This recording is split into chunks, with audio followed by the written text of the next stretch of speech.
Olá, aqui é o professor Roberto Benegeroles e essa é a nossa aula 5 de funções de uma variável. Veremos hoje regra de L'Hopital para o cálculo de limites, teorema do valor médio, uso de derivadas para o entendimento de crescimento, decrescimento e concavidade de funções e polinômios de Taylor. A regra de L'Hopital é aplicável a limites do tipo quociente, uma função f por uma função g, quando tanto a função f quanto a função g tem limite zero, quando x tende a A, ou quando ambas as funções têm limite mais ou menos infinito, também quando x tende a A. Então, a regra de L'Hopital ela vale somente para limites do tipo zero sobre zero ou infinito sobre infinito. Esses casos de limites são justamente os limites mais difíceis de serem calculados. E aí é onde se mostra a utilidade dessa regra. Nesse caso, teremos que o limite da razão f sobre g será o limite da razão entre as derivadas de f e g. E nós veremos que isso torna o cálculo dos limites muito mais simples. Mostrarei aqui alguns exemplos para vocês. Vamos começar pelo limite fundamental seno de x sobre x quando x tende a zero. Então esse é um limite evidentemente do tipo zero sobre zero. Né? Se você colocar zero no seno e zero no x, você vai ter uma razão zero sobre zero que é indeterminada. Então a regra de L'Hopital é aplicável nela. Você deriva o seno, deriva o x, e sobra um quociente cosseno de x sobre 1. Que esse limite é facilmente resolvível agora por substituição de x igual a zero. E dá o limite fundamental 1, como conhecemos. Um segundo exemplo, considere esse quociente de polinômios. Então, também, quando o x tende a 1, vocês podem notar que tanto o numerador como o denominador vão para zero. Né? É um limite tipo zero sobre zero. Portanto, o L'Hopital é aplicável aqui. Então, derivamos em cima e embaixo as duas expressões e encontramos meio como resultado. Muito fácil de fazer, não? O próximo exemplo, nós temos aqui uma razão de funções que seria muito difícil de ser calculado o limite se não fosse pela regra de L'Hopital. Temos aí um log de x por x menos 1. Também do tipo zero sobre zero esse quociente. Então, aplicamos a regra de L'Hopital, derivando em cima, derivando embaixo, e aí fica um limite de fácil resolução, que é igual a 1. Um quarto e último exemplo aqui, né, a razão elevada a x sobre x, quando x tende a infinito. Então, a regra de L'Hopital também vale para situações em que o x tende a mais ou menos infinito, tá? Não precisa ser um A finito, não. Então, também vai ser uma razão do tipo infinito sobre infinito, e basta derivar em cima e embaixo, porque a regra de L'Hopital se aplica a esse caso. Fica fácil agora, né? Teremos infinito como resultado. Bem, nós temos de entender o porquê desse teorema funcionar, dessa regra de L'Hopital funcionar. Então, vamos demonstrar a regra. Nós vamos supor que a função fg, ambas são diferenciáveis na vizinhança de x igual a, e que a derivada da função g do quociente ela é diferente de zero, próximo de x igual a. Então, vamos começar pelo primeiro caso, que é demonstrar a situação em que o limite é do tipo zero sobre zero. Nós vamos fazer essa demonstração de trás para frente. Vamos começar pelo limite das razões entre as derivadas. Tá? Vamos partir daí e chegar no limite das razões entre as funções. Então, começando pelo limite das razões entre as derivadas, né, isso aqui vai ter que ser igual a derivada de f em A dividido pela derivada de g em A. E nós podemos escrever essas derivadas como esses limites aqui. Né? Nós vimos lá nas outras aulas que a derivada de uma função em A pode ser escrita por esse limite aí, nessa forma alternativa. Né? Tanto para f quanto para g. E agora o quociente dos limites será igual ao limite dos quocientes. E com isso nós podemos fazer uma simplificação aqui, né? Cancelar x menos a em cima e embaixo. Sobra isso aqui. E agora nós lembramos que tanto f como g são diferenciáveis, ambas têm limite zero quando x tende a A, portanto são contínuas em A. Né? Sendo do tipo 0 sobre 0, tanto f de A quanto g de A serão iguais a zero. E o que nos sobra é justamente o limite do quociente de f por g. Então o que nós concluímos aqui? Nós mostramos que dentro das hipóteses da regra de L'Hopital, o limite de um quociente de f por g ele será igual ao limite dos quocientes das derivadas de f e g. Está demonstrado aqui o caso 0 sobre 0. Para demonstrar o caso infinito sobre infinito, mais ou menos infinito, não importa o sinal, vamos partir de uma estratégia um pouquinho diferente. Né? Vamos começar aqui mesmo do limite do quociente das funções. Né? Então aqui eu posso reescrever esse quociente f sobre g como sendo o quociente 1 sobre g pelo quociente 1 sobre f. Né? Porque se você fizer aí, mantém a primeira fração vezes o inverso da segunda, você vai ter o quociente original f sobre g. Né?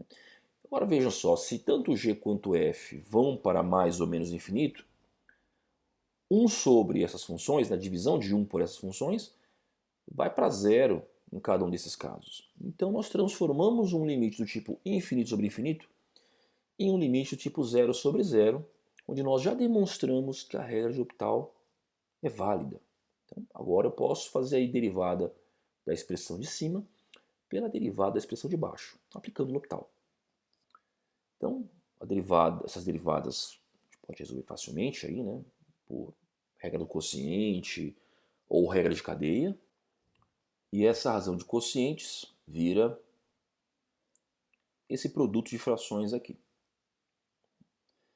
Então, o limite de um produto é igual ao produto de limites, não é? Então nós temos o produto do limite de f sobre g ao quadrado vezes o limite de g' por f'. E agora compare essa última expressão com a primeira, lá no canto superior esquerdo. Né? Eu posso fazer uma simplificação aqui, dividir os dois lados pela mesma expressão. Né? Então aqui eu cancelo um fator 2 e ali eu cancelo o fator inteiro, fica 1 no lugar. Então fiz aí uma simplificação. Agora eu vou transportar o resultado para cá. Sobrou isso aqui. 1 lá no lado esquerdo. No lado direito, esse produto de limites. E agora eu faço o quê? Esse último termo, eu vou passar ele para o outro lado da equação, invertendo o quociente. E aí eu tenho a regra de L'Hopital, também aplicável para limites do tipo infinito sobre infinito. Está aí demonstrada a segunda parte da regra de L'Hopital. E se o limite continuar dando 0 sobre 0, infinito sobre infinito? Né? Digamos que você tenha um limite para resolver, você aplicou a regra de L'Hopital uma vez e ele continua dando indeterminações. O que você faz nesse caso? Então é simples, tá? Nesse caso você vai repetir sucessivamente a regra de L'Hopital até parar de dar 0 sobre 0 ou infinito sobre infinito. Se você fez uma vez, deu 0, continua dando 0 sobre 0, você recomeça como se fosse o seu ponto de partida ali. Então você aplica a regra de L'Hopital quantas vezes for necessário, até que a indeterminação 0 sobre 0 ou infinito sobre infinito pare de acontecer. Então, dou aqui para vocês um exemplo. Né? Esse limite aqui é um limite tipo 0 sobre 0, certo? Então, vou aplicar a regra de L'Hopital nele, vai dar isso aqui. Feitos os cálculos de derivadas. Você precisa fazer no papel e conferir, tá? Também dá um limite 0 sobre 0, né? Porque a secante de 0 é 1, ao quadrado é 1, subtraído dá 0. Então você vai ter um 0 sobre 0 aí também. Então você recomeça como se a sua questão começasse daí. Né? Aplica novamente o L'Hopital. Derivando de novo, você vai encontrar isso aqui. Veja que agora continua dando 0 sobre 0. Você poderia aplicar o L'Hopital por uma terceira vez, aí, mas não convém nesse caso, né? Porque aqui é melhor você já separar algumas expressões. Né? Por exemplo, você pode passar para fora o 2/6, que é 1/3. Né? O secante ao quadrado ele não é 0, ele vai ser 1. Né? Então você passa ele para fora do limite e vai sobrar um limite fundamental seno de x sobre x, que você já sabe que é 1. Né? Até pode aplicar o L'Hopital nele, mas já sabemos que é 1. Então fica muito mais fácil você, agora, nessa terceira etapa, você separar dessa forma, do que aplicar L'Hopital uma terceira vez. Tá? Poderia aplicar L'Hopital de novo, mas não seria tão conveniente. Então a gente tem que usar aí um pouco a cabeça aí, né? O resultado vai ficar bastante simples, né? Encontramos 1/3 como resposta. Vamos discutir agora o teorema de Hollow, que é um teorema importante, ele vai ter consequências importantes mais à frente. Suponha que uma função f satisfaça as seguintes hipóteses. Tá? Suponha que f seja contínua no intervalo fechado AB. Suponha que ela seja diferenciável nesse intervalo aberto AB. Suponha que ela seja tal que f de A igual a f de B. Satisfeitas essas três hipóteses, então existe C no interior do intervalo aberto AB, tal que a derivada em C é igual a 0. Então, vamos verificar como que funciona esse teorema de Hollow. Vamos fazer uma demonstração gráfica. Temos aqui um ponto A, um ponto B. Vamos supor que ambos sejam tais que a função calculada em A seja igual à função calculada em B. Um tipo de função que satisfaz essas condições é a função constante, né? Aquela reta horizontal. Então, qualquer ponto que você escolha dentro do intervalo aberto AB, pode ser um ponto C1 aqui, pode ser um ponto C2, todos os pontos aqui no interior do intervalo AB serão tais que a derivada calculada nesses pontos vai ser 0. Então, a função constante ela satisfaz evidentemente o teorema de Hollow. Vamos ver outros casos possíveis aqui. Uma outra situação em que f de A é igual a f de B é uma função que tem aí essa curvatura para cima. Né? Então, aqui é fácil ver que vai existir um ponto C interno cuja derivada é 0 também. Então, também satisfaz o teorema de Hollow. Uma outra situação é se você tem uma função aí com uma curva para baixo. Também não é difícil perceber que você vai ter um ponto de mínimo nesse caso, cuja derivada é 0, né? Lembrando aqui do teorema de Fermat. Uma quarta e última situação é de uma função que faz aqui uma ondulação em torno desse eixo horizontal pontilhado. Por exemplo, aqui uma ondulação, mas poderiam ser várias, tá? Então aqui nós temos um ponto de mínimo, do outro lado um ponto de máximo, e ambos são tais que a derivada neles é 0. Então nós temos aí dois pontos no intervalo AB que anulam a derivada, mas poderiam ser mais, tá? Se a função fizesse mais ondulações aí. Então está aí verificado o teorema de Hollow, né? Se f de A é igual a f de B e a função é contínua e diferenciável nesse intervalo, você vai ter pelo menos um ponto que vai anular a derivada lá dentro. Esse teorema de Hollow ele vai ser importante para chegarmos agora ao chamado teorema do valor médio. Tá? Nós veremos que o teorema do valor médio é uma generalização, uma extensão do teorema de Hollow. Suponha que uma função f satisfaça as seguintes hipóteses. F é contínua no intervalo AB, f é diferenciável no intervalo aberto AB. Então, só com essas duas hipóteses, que são as mesmas hipóteses do teorema de Hollow, existe C no interior do intervalo aberto AB, tal que a derivada da função em C é dada por esse quociente aí, f de B menos f de A sobre B menos A. Veja que esse resultado ele é uma generalização do teorema de Hollow. No teorema de Hollow, quando f de B é igual a f de A, esse quociente é 0, e isso vai mostrar que a derivada de f em C é 0, recaindo no teorema de Hollow, registrado aqui embaixo. Então vamos demonstrar o teorema do valor médio agora, né? Então, estou traçando aqui um possível gráfico de uma função f em vermelho, e abaixo estou traçando em azul o gráfico de uma reta secante, tá? Uma reta que secciona a função nos pontos A e B. É fácil ver que a equação da reta secante, r de x, vai ser dada por essa expressão aqui.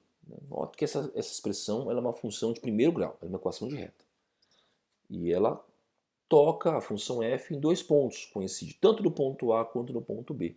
É fácil ver isso, né? Se nós calcularmos o r em x igual a menos a igual a zero, e o nosso resultado é f de a, coincidindo com a função. Se calcularmos a reta em x igual a b, teremos o cancelamento de b menos a com b menos a aqui, o cancelamento de f de a com f de a, e sobra f de b, confirmando que o r calculado em b coincide com a função em b. Vamos construir agora a função h de x. Olha ali no gráfico, no lado esquerdo, né? A função h de x vai ser a diferença entre f e r. Então, defino a função h como sendo a função f menos a sua reta secante, que discutimos há pouco. Bem, a gente pode calcular agora a derivada dessa função h com relação a x. Né?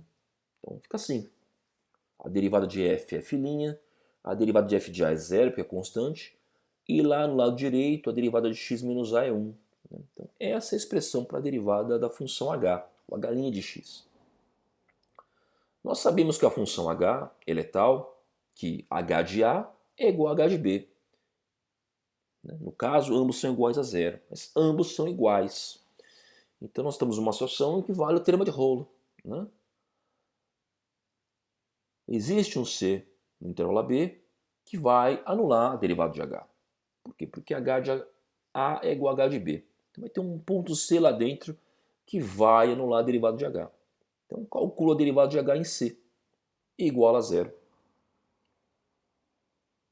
Isso pelo teorema de Rolo. Né?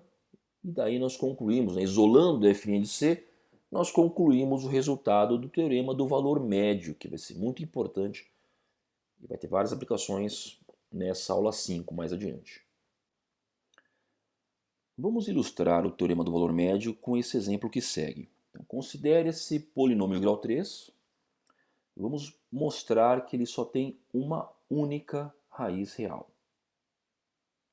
Antes, vamos reconsiderar aqui um resultado que acho que vocês já viram em bases matemáticas, mas se uma função assume um valor negativo em x1 e assume um valor positivo em x2, sendo essa função uma função contínua, ela necessariamente deixará uma raiz no eixo x. Ela vai cruzar o eixo x em algum ponto. Então, existirá um x entre x1 e x2, tal que o f é zero nesse x. Isso é conhecido como teorema do valor intermediário. Então, se você tem uma função contínua e ela troca de sinal nesse intervalo, então ela tem pelo menos uma raiz nesse intervalo. Então, olhando lá para o nosso polinômio de grau 3, né, vemos que para mais infinito, esse polinômio vai para mais infinito também. Enquanto que para menos infinito, esse polinômio também vai para menos infinito. Né? Nesses casos, é o termo cúbico que vai dominar. Então, nós temos aí uma troca de sinais de f. Né? O polinômio é uma função contínua e ele troca de sinal. Então, necessariamente, esse polinômio de grau 3 tem pelo menos uma raiz real. Isso é um fato. Nós vamos mostrar agora que essa raiz real é única. Que esse polinômio não tem outras duas raízes reais. Então, vamos supor aqui, por hipótese de absurdo, que f tivesse duas raízes reais a e b. Então, se temos duas raízes reais a e b, então f de a é igual a f de b. E sendo esse polinômio diferenciável, f de a igual a f de b implica que existe um ponto C entre A e B que anula a derivada de f. Isso é garantido pelo teorema de Rolo. Mas quando nós calculamos a derivada desse polinômio de grau 3, nós encontramos isso aqui, 3x² mais 1, que sempre será maior ou igual a 1. impossível essa derivada ser igual a zero. Então, a nossa hipótese da existência de duas raízes reais, distintas A e B, é uma hipótese absurda que não se verifica. Portanto, esse polinômio tem somente uma única raiz real, garantida pelo teorema do valor intermediário. Vamos discutir agora aplicações de derivadas para compreender crescimento e decrescimento de funções. Se a derivada de uma função numa região for maior do que zero, então essa função será crescente nessa região. E se a derivada dessa função for menor do que zero em uma outra região, então f será decrescente nessa região. É fácil demonstrar essas duas afirmações fazendo uso do teorema do valor médio. Segundo o teorema do valor médio, sendo f contínua e diferenciável entre dois pontos x1 e x2, isso significa que existe um c lá dentro, tal que essa equação seja satisfeita. Então, essa aí é a equação do f' de c lá do teorema do valor médio. Eu passei o denominador multiplicando a derivada. É a mesma equação.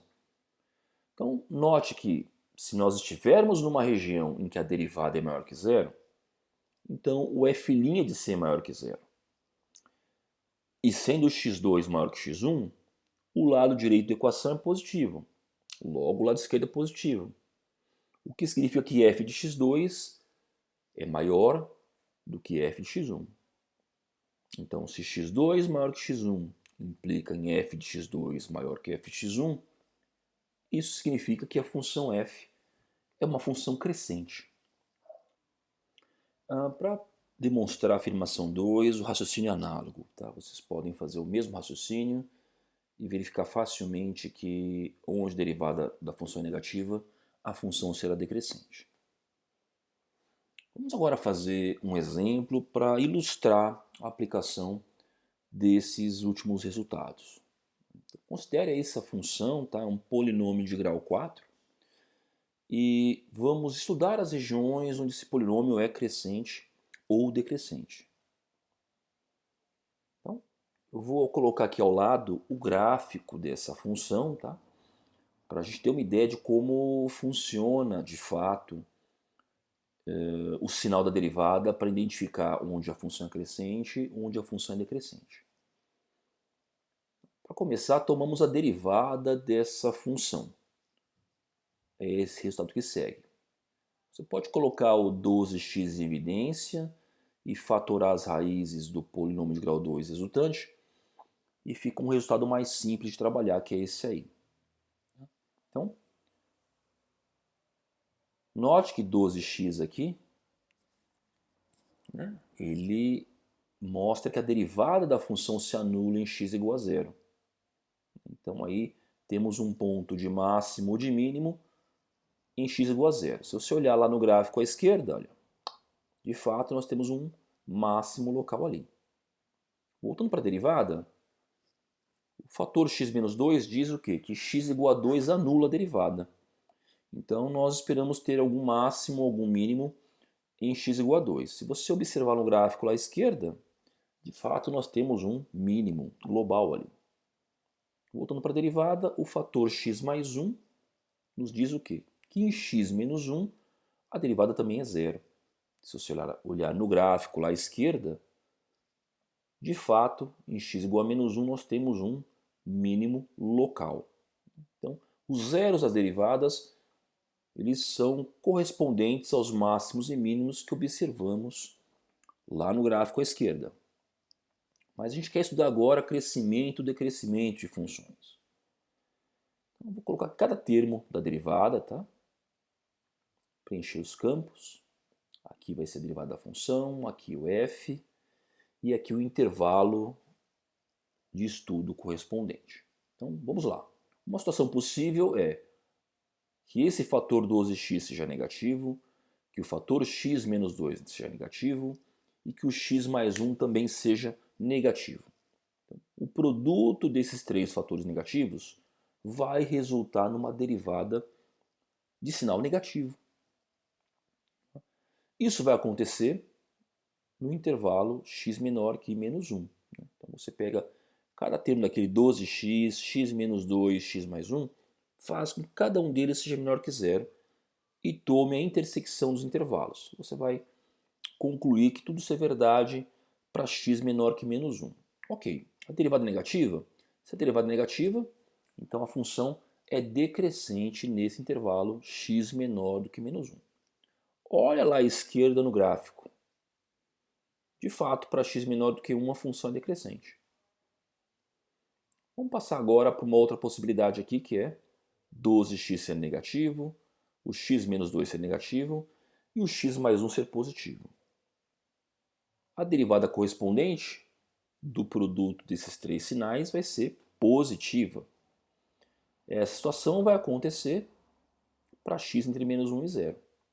Se a derivada é positiva aí, a função é decrescente. Perdão, a função é crescente. Agora observe o gráfico lá à esquerda. De fato, a função é crescente naquele intervalo menos 1 a 0. Uma outra possibilidade é 12x ser positivo, x menos 2 negativo e x mais 1 positivo. Esses produtos sinais vão resultar numa derivada negativa. Esses sinais acontecem no intervalo entre 0 e 2. E isso significa que nesse intervalo a função tem derivada negativa e que, portanto, ela é decrescente. Agora observe lá no gráfico à esquerda. De fato, a função é decrescente entre 0 e 2. No quarto e último cenário, nós temos o quê? 12x positivo, x menos 2 positivo, x mais 1 positivo. Esses três produtos de sinais positivos vão nos dar uma derivada positiva. Tudo isso acontece no intervalo x maior que 2, e sendo aí nesse intervalo a derivada positiva, a função aí será crescente. Observe lá no gráfico à esquerda. De fato, a função é crescente ali. Então veja que nós somos capazes de delinear todas as regiões de crescimento e decrescimento de um gráfico, de uma função, sem esboçar o gráfico explicitamente, ponto por ponto. Veja como uma derivada é uma ferramenta preciosa aí, né? Inclusive também nós somos capazes de identificar os pontos de máximos e mínimos também dessa função. Na próxima etapa, nós usaremos derivadas de segunda ordem, de terceira ordem, de quarta ordem, derivadas de ordem superior. Tá? Eu vou definir o que seriam essas derivadas de ordem superior, é algo simples, mas eu preciso, enfim, deixar isso claro aqui. Então, quando a gente coloca f duas linhas, tá? A gente denota isso como sendo a derivada da derivada. Então, seria a segunda derivada da função f ou a primeira derivada da derivada da função.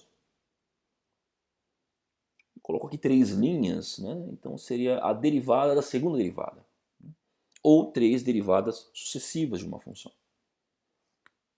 A notação mais formal para a enésima derivada, ou seja, se você deriva uma função n vezes seguidas, é essa aí. Essa é a notação formal da enésima derivada. Nem sempre a utilizamos, tá? Porque ela é um pouco pesada, mas a notação formal é essa aí. Vamos ilustrar aqui alguns exemplos, tá? Considere, por exemplo, a função cosseno de x, tá? O que seria a segunda derivada da função cosseno?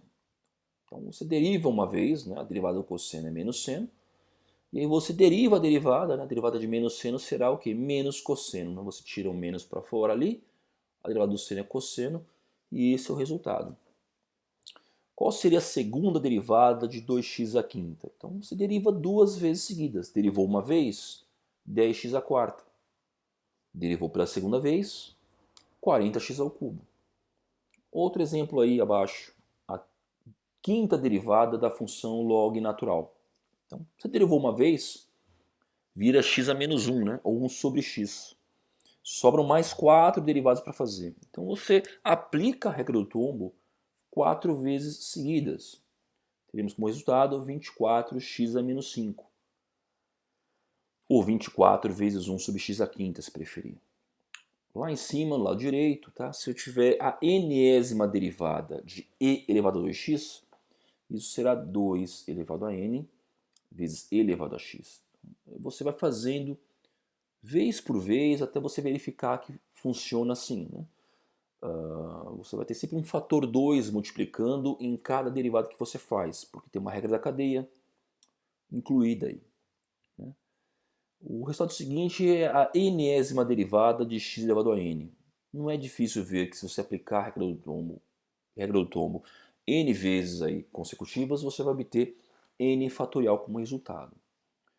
Por fim, eu tenho aqui p derivadas de x menos c elevado a k. É esse resultado que segue ao lado aí, tá? Eu peço que vocês verifiquem esse resultado aí, parar por vezes na videoaula, pegar um lápis, um papel e reproduzir resultados, tá? Não é só assistir a videoaula, tem que pegar um papel ali, para o vídeo, reproduz. Esse último resultado vai ser importante quando formos discutir mais à frente resto de Lagrange, tá?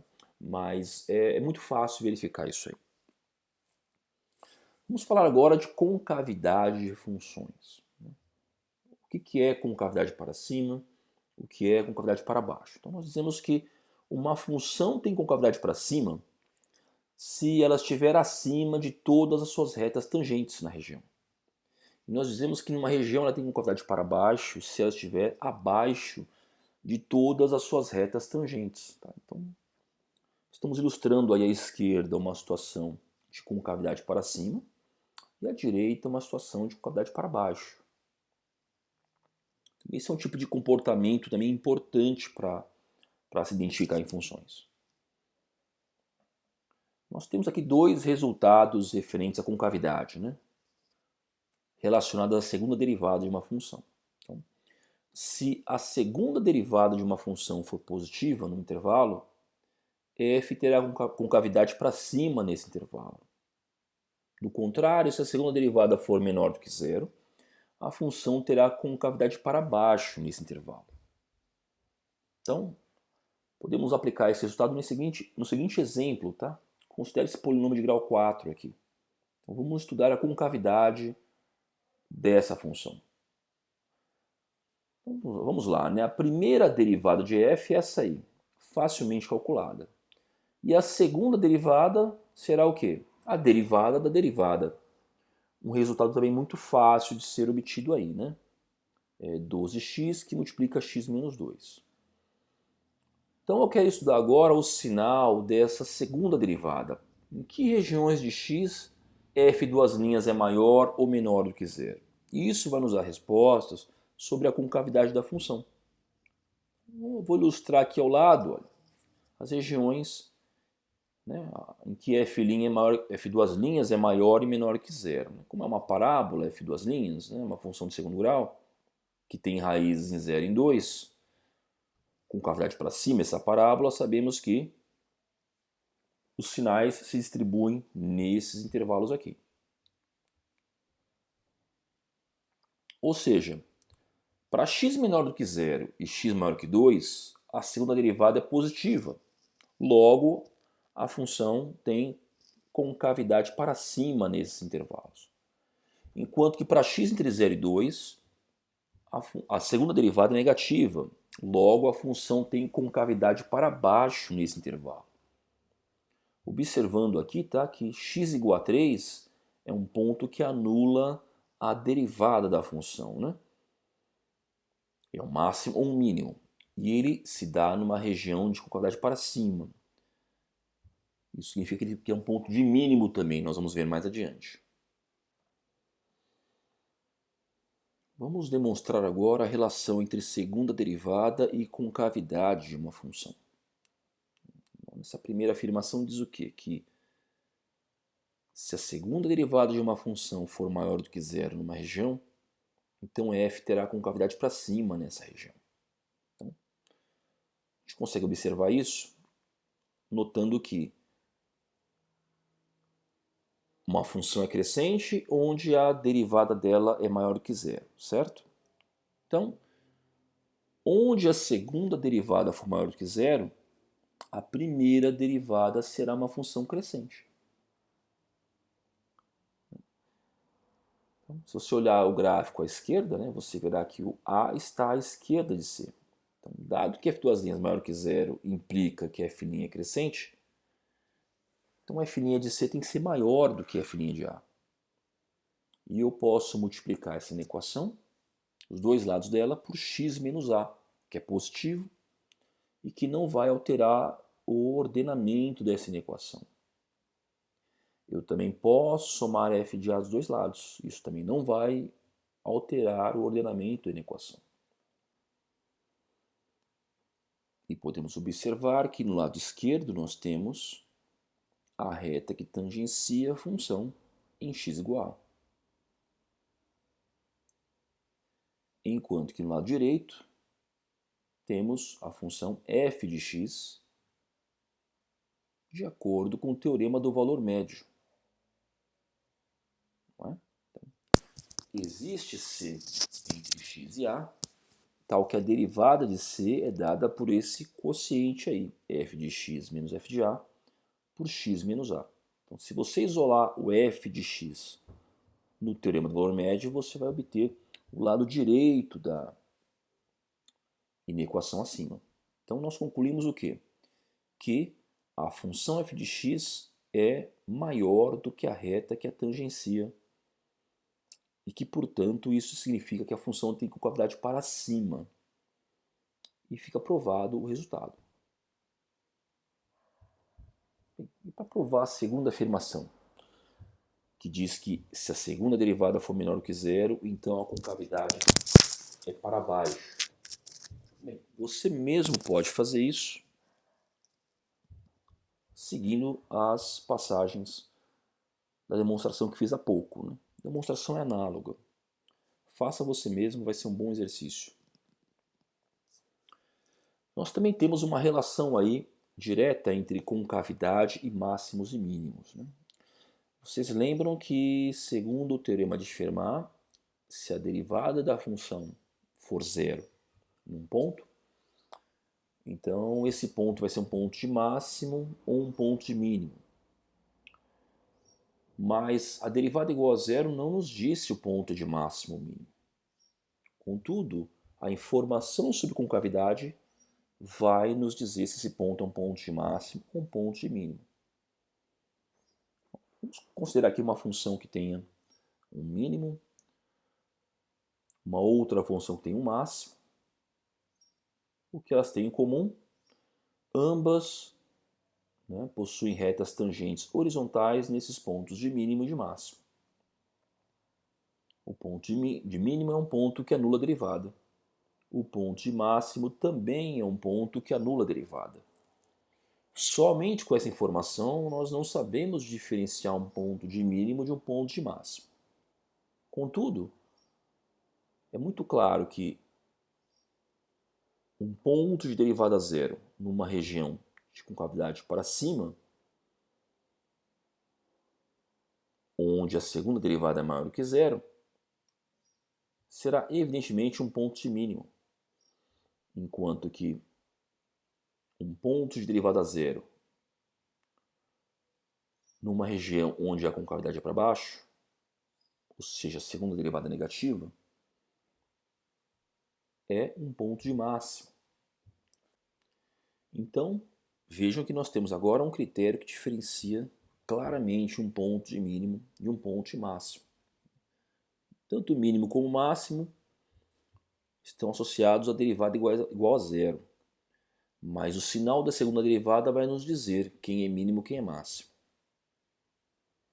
Vamos ilustrar a aplicação desse resultado com essa função aqui, esse polinômio de grau 4 que nós já estudamos lá atrás. Então, a derivada dessa função é dada por este polinômio de grau 3 aqui, que nós podemos decompor nesse produto de monômios. Nós sabemos que temos máximos e mínimos aí em x igual a 0, x igual a 2 e x igual a menos 1. Por quê? Porque eles anulam a primeira derivada. Então, vamos de novo aqui observar o gráfico da função, do lado esquerdo. A segunda derivada da função é dada por isso aqui, né? Nós podemos colocar o 12 em evidência. E agora é só substituir esses valores que anulam a primeira derivada na segunda derivada e identificar o sinal da segunda derivada. Isso vai ser suficiente para nos dizer se esses pontos são pontos de máximo ou se são pontos de mínimo. Por exemplo, a segunda derivada calculada em zero é negativa. Então, x igual a zero tem que ser um máximo. E de fato, se você observar ali no gráfico à esquerda, x igual a zero é um máximo local. Ao calcularmos a segunda derivada em x igual a 2, porque 2 anula a derivada, então percebemos que a segunda derivada é positiva, o que nos faz concluir que 2 é um ponto de mínimo. Observando no gráfico, de fato, 2 é um ponto de mínimo global. Por fim, nós temos a segunda derivada calculada em menos 1, porque menos 1 anula a primeira derivada. Essa segunda derivada em menos 1 é positiva, o que nos faz concluir que x igual a menos 1 é um ponto de mínimo. Se você observar o gráfico à esquerda, de fato nós temos um mínimo local ali. Então vejam que a concavidade também é uma ferramenta para identificar máximos e mínimos. Por fim, falaremos do último tópico dessa aula de hoje, que é polinômios de Taylor. Tá? Então, tem que fazer algum esforço aqui para acompanhar algumas passagens. Tá? Tem que estar aí com papel, lápis, reproduzindo o que a gente discute aqui. Na videoaula 4, nós vimos como aproximar uma função por outra de primeiro grau, próximo de um ponto x igual a c de interesse. Era um processo que nós chamávamos de linearização de função. Então, imagine que tem uma função f, tá? E eu quero aproximá-la por uma equação de reta próxima de x igual a c. Então, nós vimos que o coeficiente angular para essa aproximação é dado pela derivada de f calculada em c. Mas considere que nós desejamos melhorar essa aproximação, introduzindo um termo quadrático. Então, vamos fazer aqui uma expansão de f até um termo de segunda ordem, um termo quadrático ali, acrescentando b x menos c quadrado. Então, nós esperamos que, ao acrescentar esse termo quadrático, nós tenhamos uma aproximação mais acurada da função f por um polinômio. Então, tá aqui, vou recomeçar com essa expansão até o termo quadrático, tá? Se essa aproximação é uma aproximação razoável, próxima de x igual a c, então nós esperamos que tanto f quanto a sua aproximação quadrática tenham ambos segundas derivadas bem aproximadas também. Né? Se as duas funções aí ao lado esquerdo e ao lado direito são próximas, né? Tem comportamentos muito próximos, nós esperamos também que as segundas derivadas também sejam muito próximas umas das outras, desde que estejamos próximos o suficiente de x igual a c. Então, eu calculo a segunda derivada no lado esquerdo da f duas linhas de x. Se eu calcular a segunda derivada do polinômio de grau 2 ao lado direito, teríamos 2b. Então, nós temos que a segunda derivada de f tem que ser igual a 2b, ou muito próxima de 2b, isso para x muito próximo de c. Então, o que eu faço? Tomo x igual a c aí para calcular o b. Esse é o melhor b, né? O b que dá a melhor aproximação da função por um polinômio quadrático. E a nossa aproximação agora fica assim. Então, o termo linear responde por uma primeira derivada em c, enquanto que o termo quadrático responde por uma segunda derivada da função em c. A gente quer ir um pouco mais longe com isso, né? Ao invés de fazer uma aproximação linear ou quadrática, a gente quer fazer uma aproximação aí que vai até um expoente n, tá? Pode ser cúbico, quartico, grau 5, 6, 7, enfim, grau 100. A gente quer aproximar essa função por um polinômio de grau n. para ter aí uma aproximação ainda mais precisa, ainda mais acurada. Então aqui eu vou fazer o mesmo princípio, eu vou fazer uso do mesmo princípio que eu usei no passo anterior aqui para aproximação quadrática, né? Eu vou derivar os dois lados um mesmo número de vezes, tá? Tem que dar a mesma coisa aproximadamente. Então, para encontrar cada coeficiente AP, vou fazer o quê? Eu vou derivar os dois lados P vezes em x igual a C. Foi o que eu fiz na aproximação linear e foi o que eu fiz há pouco na aproximação quadrática, né? Para achar o coeficiente para expoente 2, eu derivei os dois lados duas vezes. Então aqui, para achar o coeficiente AP associado ao monômio x menos CAP, então eu vou derivar os dois lados P vezes, próximo de x igual a C. Então está aqui. A função f, do lado esquerdo, eu derivei P vezes, tá? Então eu coloquei aí, ó, f, esse índice P, ele simboliza a pésima derivada da função, ok? Se você derivar a equação lá em cima P vezes para o f de c, vai dar zero, porque f de c é uma constante. E você vai derivar o termo x menos c elevado a k P vezes. E vai dar isso que está aí na equação, né? Nós já vimos lá em derivadas de ordem superior que a pésima derivada daria algo assim. Tá? Você precisa checar isso aí lá atrás, tá? Agora vejam,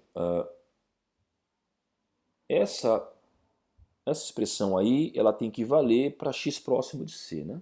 Então eu vou fazer o que agora? Eu vou substituir x igual a c nessa equação. Então eu vou botar c aqui e vou botar c ali. Então note, se eu colocar c no lado direito, isso vai matar o somatório todo, né? Vai dar zero.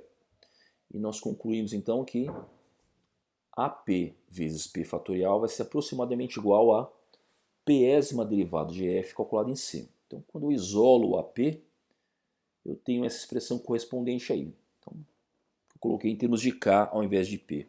Então, vejo que eu tenho os coeficientes que vão me dar a melhor aproximação de uma função por um polinômio de grau n. Então, eu reescrevi aí, ó. Estou chamando isso de polinômio de Taylor. Tá?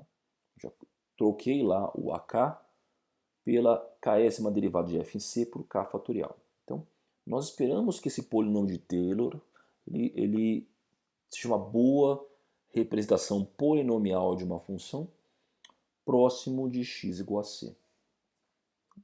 Eu vou ilustrar aqui alguns exemplos, tá, de polinômios de Taylor que são feitos próximos da origem, tá, que seria c igual a zero na fórmula. Então, podemos considerar a função e elevado a x. O que seria o polinômio de Taylor da função exponencial e elevado a x? Então, observe que a derivada de e elevado a x é sempre o próprio e elevado a x. Então, as késimas derivadas de e elevado a x sempre serão e elevado a x, que calculado em zero é zero. Então fica muito fácil montar aqui a expansão de Taylor para a função exponencial. Essa que vocês veem aí. Vocês também podem montar uma expansão de Taylor para a função seno de x. Né? Então, seno de 0 é 0. E dentro do somatório, para cada k, você calcula a késima derivada de seno, substituindo em seguida por x igual a 0. E você vai ter uma expansão ímpar que segue aí uma ordem, né? Sinais alternados e sempre termos ímpares nos expoentes. Você também pode fazer algo similar para a função cosseno de x, né? O cosseno de 0 é 1. E aí dentro do somatório você vai calcular as késimas derivadas de cosseno em x igual a 0. E a expansão vai ser essa que você vê aí. Termos também alternados em sinais, mas sempre de expoentes pares. Uma última questão que precisa ser discutida aqui é o quão boa é essa aproximação, né?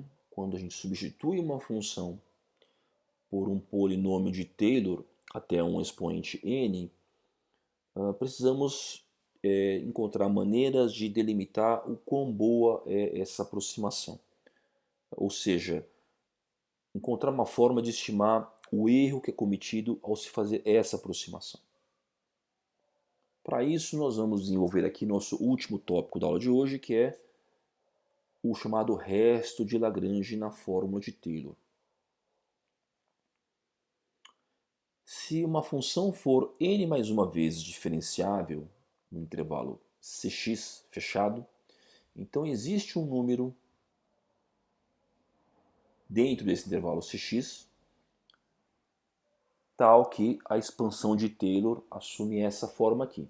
Ou seja, você pode tomar a igualdade ao invés do sinal de aproximação, desde que você acrescente lá no final aquele termo ali, que depende da derivada de ordem n mais 1 de f, calculado em algum ponto entre c e x.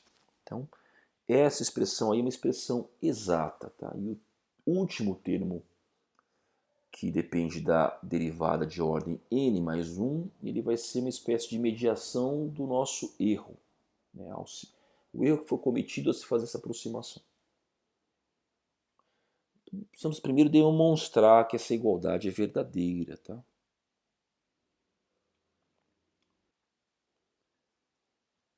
Para demonstrar essa igualdade, nós vamos definir essa função aí, f maiúsculo de z. Tá? Então, basicamente, o que é essa função f maiúsculo de z? Eu estou pegando a função f de x e estou subtraindo o que seria a minha fórmula de Taylor com o resto de Lagrange. Então, essa função f maiúscula tem algumas propriedades aqui. Primeiro, observe que se você trocar z por x em f maiúsculo, então esse f vai ser zero. É imediato, é só você trocar x, só você trocar z por x na fórmula para f maiúsculo de z, é imediato observar que ela vai dar zero, porque todos os termos vão se cancelar, vão dar zero.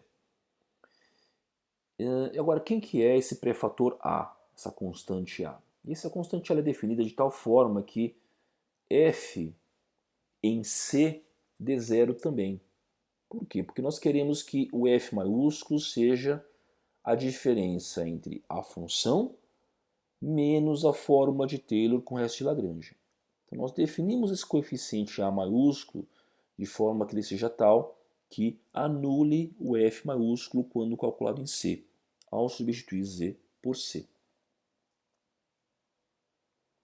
Então o que nós esperamos é que a seja igual a esse pré-fator aqui da fórmula de Taylor com o resto de Lagrange. Bem, vamos lá. Eu estou reescrevendo aqui a fórmula f maiúsculo de z.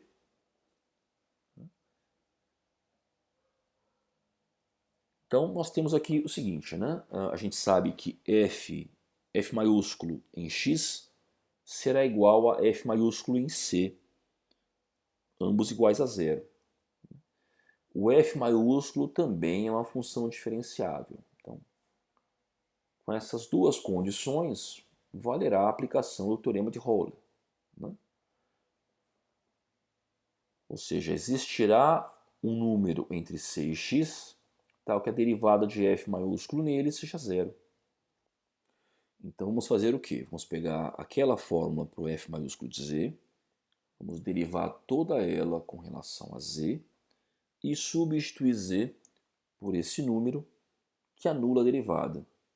Esse número existe porque é garantido pelo teorema de Euler. Então, está aqui, né? Eu derivei o f maiúsculo de z com relação a z e substituí z por esse número que anula a derivada. Por isso que o resultado lá é igual a zero à direita. Tá? Então vamos lá, né? O fzinho de x, quando você deriva com relação a z, é zero, porque a variável aqui é z. Aí você vai ter o menos f de z lá em cima, tá? Da fórmula. Quando você deriva ele, vai virar um F1. Substituído Z por esse número que é o número a derivada do Fzão, né? E aí, lá dentro do somatório, você tem um produto de funções de Z ali, né? Então nós temos que usar a regra de derivação do produto ali. Tá? E por fim vai sobrar o termo proporcional a A, lá no lado direito, que nós derivamos usando a regra do tombo. E também vai ter um sinal de menos saindo dali, porque tem uma composição de funções. Tá? Então você precisa reproduzir aí no papel esses resultados. Tá? Mas note o seguinte, tá? Que esse termo aqui, a gente pode fazer uma troca de índices. Tá? Podemos trocar K por K mais 1. Se a gente trocar K por K mais 1, esse termo que eu demarquei aí, ele vai ser igualzinho a da somatória, ao termo no somatório à esquerda. Mas ao fazer essa mudança, eu tenho também que compensar o somatório. Né? O somatório, ao invés de ir de 1 a n, ele irá de 0 a n mais 1, a n menos 1, perdão. Então, quando eu troco K por K mais 1, o somatório dá todo um passo à esquerda. Tá? Mas serão somatórios que terão o mesmo conteúdo. Eu vou reproduzir aqui como vai ficar a equação com essas trocas. Tá? Vejam agora que eu tenho somatórios, tá? Os conteúdos no interior dos dois somatórios são idênticos, só que um somatório vai de 1 a n, enquanto que o outro vai de 0 a n menos 1. Então quase tudo vai se cancelar em somatórios, porque eles possuem sinais opostos. Né? O primeiro é negativo, o segundo é positivo. Quase tudo se cancela aí, mas duas coisas sobrevivem. Né? No primeiro somatório vai sobreviver o termo k igual a n, enquanto que no segundo somatório vai sobreviver o termo k igual a 0. Então, repassando esses termos, ficamos assim. Né? E nós vamos ter um cancelamento desses dois termos aqui. E, em seguida, o cancelamento desses dois fatores comuns aqui. Com isso, nós podemos agora isolar o pré-fator A, e ele dá exatamente o pré-fator do resto de Lagrange na fórmula de Taylor. Ele é um A tal que o F calculado em C leva a fórmula de Taylor com o resto de Lagrange. Tá? Então esse é o A que nós pretendíamos calcular.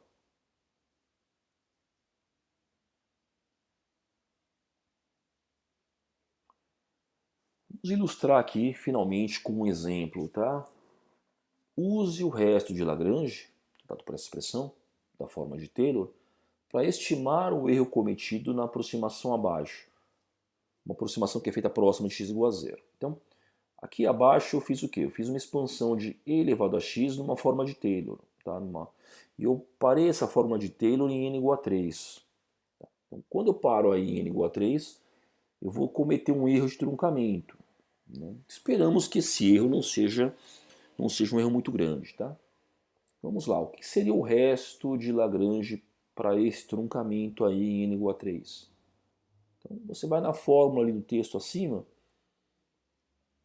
e faz o cálculo. Né?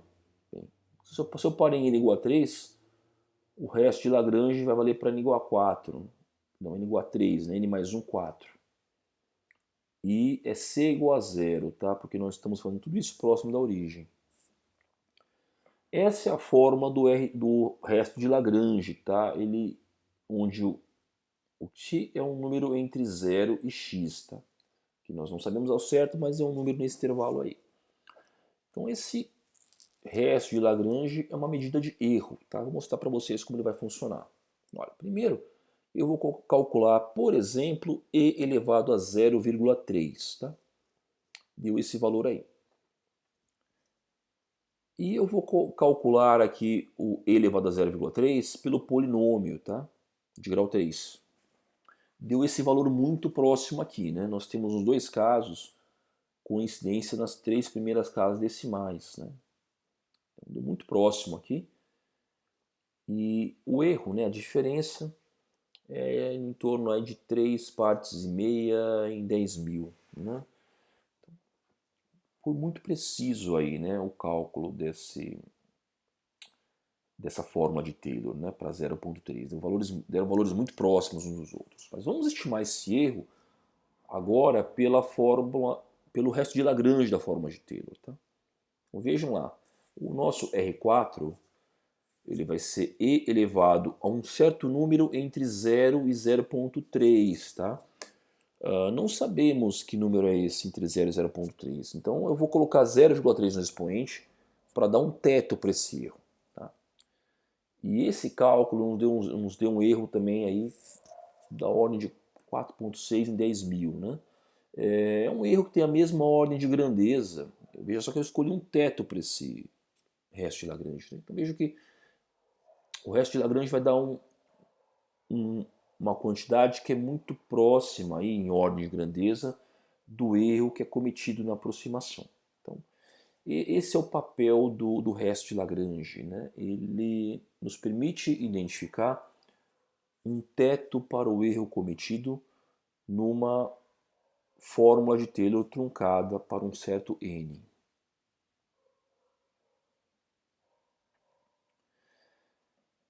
Bem, você já pode resolver todos os exercícios da lista 4 de FUV da GradMat com o que discutimos aqui.